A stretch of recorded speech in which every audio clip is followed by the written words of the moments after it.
Salam sejahtera Malaysia, denyut nadi suara rakyat bergema di channel ini. Jangan lupa tekan butang subscribe, like dan share. Malaysia kita punya, cintai Malaysiaku, kita jaga kita.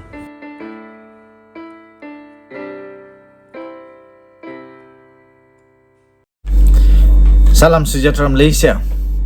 Hasil daripada risikan, hasil daripada maklumat terkini, hasil daripada pembacaan penyelidikan, analisis, maka maklumat baru diterima bahawa akan ada tangkapan terbaru daripada ASPRM kalau ada kes yang dilihat boleh menyebabkan beliau ditangkap. Dan kes ini lebih parah kerana yang dalam radar ASPRM itu berkenaan dengan kes Jana Wibawa adalah seorang anak pemimpin politik. Anak pemimpin politik dalam radar SPRM untuk kes Jana Wibawa. Nampaknya kes Jana Wibawa satu kes yang sangat besar dan tak akan mudah untuk selesai. Anak seorang pemimpin politik dikatakan sekarang ini berada dalam radar Suruhanjaya Pencegahan Rasuah Malaysia SPRM ketika agensi anti rasuah itu memperluaskan siasatannya berhubung program Jana Wibawa. Sumber rapat dengan perkara itu berkata, penahanan lelaki yang dikenali sebagai Datuk Roy yang dipercayai mendalangi kes rasuah dikaitkan dengan program itu mendedahkan bahawa anak ahli politik itu yang juga seorang ahli perniagaan juga disiasat. Menurut sumber itu, nama ahli perniagaan itu bocor selepas Datuk Roy memperoleh senarai nama yang dikaitkan dengan program Jana Wibawa daripada seorang kenalan SPRM yang juga dikatakan seorang pegawai kanan di dalam SPRM. Datuk Roy menghubungi mereka yang berada dalam senarai itu dan menawarkan untuk membantu mereka untuk mengelak tindakan dikenakan terhadap mereka untuk mendapatkan bayaran sebagai balasan, kata sumber itu kepada FMT. Siapakah anak kepada pemimpin politik itu yang bocor selepas Datuk Roy memperoleh senarai nama itu dan dia cuba untuk selamatkan anak ahli politik itu? Wow. Beliau diberikan clue beliau juga adalah seorang ahli perniagaan. Jadi siapa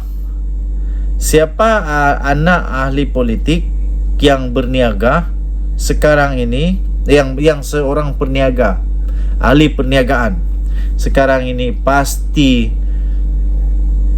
tak boleh tidur. Menurut sumber itu, nama ahli perniagaan itu bocor selepas Datuk Roy memperoleh senarai nama yang dikaitkan dengan program Jana Wibawa daripada kenalan SPRM yang dikatakan seorang pegawai kanan. Huyo. Ini baru besar. Bukan hanya bapa, anak pun terlibat. Sakau, jangan tak sakau. Sakau sampai kena tangkap padan muka. Jumpa lagi, bye-bye. Salam sejahtera Malaysia, denyut nadi suara rakyat bergema di channel ini. Sekali lagi Raja-Raja Melayu bersuara, bertitah, beranikah lagi orang-orang politik yang nak berkuasa untuk lawan lagi. Jangan. Saya sebagai rakyat Malaysia menjunjung setinggi-tingginya kedaulatan Raja-Raja Melayu Malaysia. Walaupun saya bukan orang Melayu, tapi saya tetap menghormati, menjunjung tinggi, menjunjung kasih kepada semua raja-raja Melayu. Jangan derhaka. Nanti kena tulah baru tahu. Daulat tuanku. Kali ini kerajaan negeri perlu wujud hubungan baik dengan pusat. Itu titah daripada Raja Perlis, Kebawah-Duli Yang Maha Mulia Raja Perlis. Saya dan Kasim, apa komen pula lepas ni? Dengarlah titah daripada Raja. Kerajaan negeri dan setiap wakil rakyat harus berusaha keras untuk mewujudkan satu hubungan yang baik dengan kerajaan pusat, supaya segala urusan yang berkaitan dengan pembangunan negeri boleh berjalan dengan lancar. Itu titah Raja Perlis, Tuanku Syed Sirajuddin Putra Jamalulail. Titah baginda kepentingan rakyat wajib didahulukan dan diutamakan dengan mengetepikan fahaman politik. Itulah titah baginda menerusi teks yang telah dibacakan oleh Raja Muda Perlis, Tuanku Syed Faizuddin Putra Jamalulail pada istiadat perasmian penggal persidangan pertama Dewan Undangan Negeri Dun Perlis ke-15 di Kompleks Dun Perlis pada hari ini.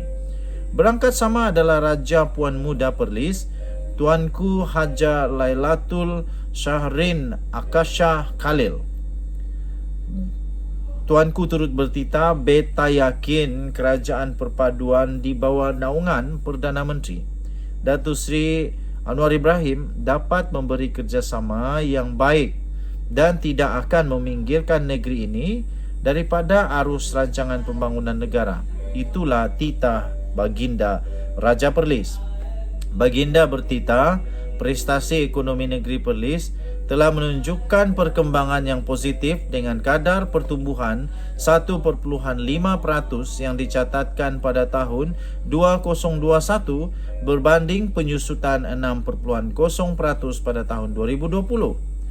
Titah baginda melalui pencapaian ini, beta yakin Perlis akan dapat menyumbang kepada KDNK negara melalui peningkatan di sektor-sektor ekonomi utama seperti perkhidmatan dan logistik, perlombongan, pelancongan, pertanian, keusahawanan dan penjanaan ekonomi berasaskan digital serta industri pembuatan titah baginda.